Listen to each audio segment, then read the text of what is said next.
আসসালামু আলাইকুম প্রিয় মরিশাসী ভাইয়েরা, আমরা আসছি মরিশাসী মনির ভাই খেতে।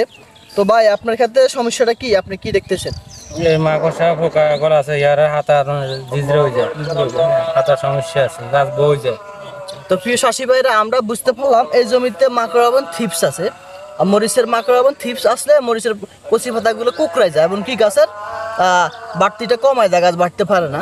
তো এই জন্য আমাদের ন্যাশনাল এগ্রিকেয়ারের ফেনজেট এবং ডোমিনেটর আছে। যখন এই দুইটা পণ্য একসাথে ব্যবহার করবেন, ইনশাল্লাহ 2 থেকে 3 দিনের ভিতরে মাকড় চলে যাইব এবং কি আস্তে আস্তে নতুন পাতা গজাইবো।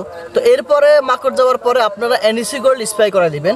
এনইসি গোল্ড স্প্রে করে দেওয়ার পরে এখানে অনেকগুলো ভিটামিন মিক্স করা এনইসি গোল্ডটা পুরোটা গাছকে আবার নতুন করে তরতাজা করে তুলবে।